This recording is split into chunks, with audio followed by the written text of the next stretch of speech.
रसूलुल्लाह सल्लल्लाहु अलैहि वसल्लम के गुज़र जाने के बाद हज़रत बिलाल रज़ी अल्लाह अन्हु बहुत ज़्यादा गमगीन रहने लगे थे।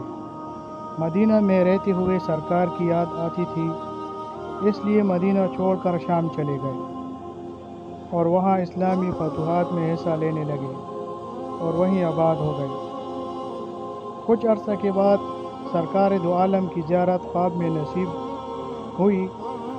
रसूलुल्लाह सल्लल्लाहु अलैहि वसल्लम ने ख्वाब में आकर कहा, बिलाल हमसे मिलना क्यों छोड़ दिया है? बिलाल रज़ी अल्लाह अन्हु जब नींद से बेदार हुए तो समझ गए कि मदीने से बुलावा आया है। उठे, तख्त सफ़र बांधा और मदीना रवाना हो गए।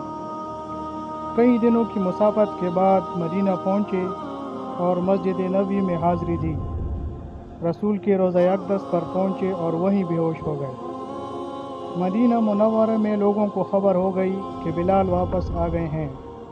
अहले मदीना ने कहा, एक बार वहीं अज़ान सुना दे, सरकार के दौर वाली। लेकिन बिलाल ने यह कहकर इनकार कर दिया कि मैं रसूलुल्लाह सल्लल्लाहु अलैहि वसल्लम के बाद किसी के लिए अज़ान नहीं दूंगा। लोगों ने हसनैन करीमैन को सिफारशी बनाकर भेजा तो अब इनकार नामुमकिन था। बिलाल ने अज़ान शुरू की तो अहले मदीना अपने घरों से बाहर निकल आए, ज़ारो कतार रोने लगे।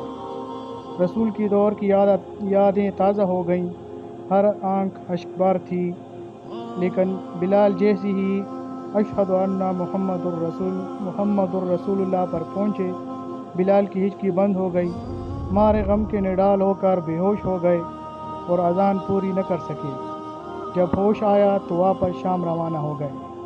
ये थी बिलाल की रसूल से मोहब्बत। अल्लाह हमें भी सच्चा आशिक रसूल बनने की तौफीक दे। अगर वीडियो अच्छी लगी हो तो लाइक ज़रूर करें।